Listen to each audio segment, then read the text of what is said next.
The Anchor in the Quiet. Finding Purpose and Connection After Retirement. The house was too quiet. A vast sea of polished wood and dust motes dancing in the morning sun.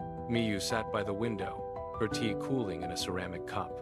At 68, the silence didn't feel like peace anymore. It felt like a weight. She reached for her tablet, typing into the search bar, "How to Cure Loneliness for Seniors." Thousands of articles popped up: join a club, volunteer, get a pet. But none of them touched the hollow ache in her chest that came after 40 years of busy mornings and deadline-driven days. Miyu followed the internet's advice. She went to the community center, sitting at the back of a bustling knitting circle. People laughed and shared stories of grandchildren and cruises. Miyu tried to smile, but she felt like a ghost among the living. Connection, she realized, wasn't just being in a room with people. It was being seen. She left before the tea was served, her heart feeling heavier than when she arrived, wondering if her time of being useful had simply expired. The next day, Miyu walked to the local park, a place she usually avoided because it felt too full of life. She sat on a bench near an old, gnarled oak tree. A few feet away, a man named Satoshi was focused on a sketchbook, his brow furrowed in deep concentration. He didn't look up, didn't offer a greeting, yet his presence felt remarkably steady. He wasn't trying to fill the silence. He was simply part of it, like the tree or the stones. After an hour, Satoshi finally closed his book. He looked at Miyu, his eyes crinkling at the corners in a way no algorithm could simulate.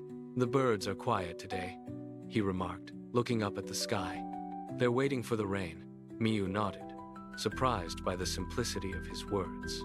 "I've been searching for a way to feel less alone," she admitted, the truth slipping out before she could stop it. Satoshi smiled gently. "You're looking for a bridge, but perhaps you should look for the anchor first." Satoshi explained that loneliness was often just a search for a purpose that had moved locations. "Google can tell you where the clubs are," he said, gesturing to the vibrant park around them. "But it can't tell you how to find peace in your own company. You have to learn to be your own best friend before you can truly be someone else's." He reached into his pocket and handed her a small, smooth river stone. "The anchor is finding value in the small things only you can notice." Miyu went home and looked at her garden, really looked at it. She noticed the way the moss grew in the velvet shade of the fence, and how a single blue jay visited the same branch. Every evening at dusk, she began to write these observations down, not in a search bar, but in a physical journal. She found that when she paid attention to the world seemed to pay attention back. The silence in the house began to feel less like a void and more like a clean, white canvas. A few weeks later, a young girl named Hana from next door knocked on her door. "My mom says you know how to make the best pear jam," Hana said shyly, holding a heavy basket of golden fruit. Miyu looked at the girl and realized she had a choice. She could stay in her safe, quiet bubble of observation, or she could share the wisdom she had spent a lifetime gathering. "Come in, Hana," Miyu said, her voice steady and warm. "But first, we have to learn how to listen to the pears." In the kitchen, Miyu didn't just teach Hana a recipe. She taught her a rhythm. She taught her how to wait for the fruit to be perfect, how to respect the heat of the stove, and how the rising steam carried stories of the past. As they worked, Miyu realized her loneliness was fading because she was no longer just consuming time. She was investing it. Her purpose wasn't a job title. It was being the bridge between what was and what will be. Miyu returned to the park and found Satoshi in their usual spot.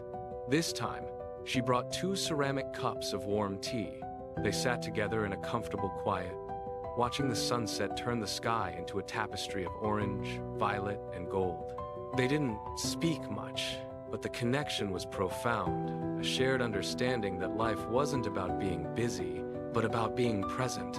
"I found my anchor," Miyu whispered. Satoshi nodded, sketching the horizon. "It's a beautiful weight to carry, isn't it?" That night, Miyu sat by her window once more. The house was still quiet, but the silence was now full of the day's memories. She realized that while the internet could provide a map, only the heart could walk the path. Loneliness wasn't a problem to be solved with more people. It was an invitation to find the richness within herself. She picked up her pen and wrote on the final page of her journal, "The best part of being 60 is that I finally have enough silence to hear who I truly am."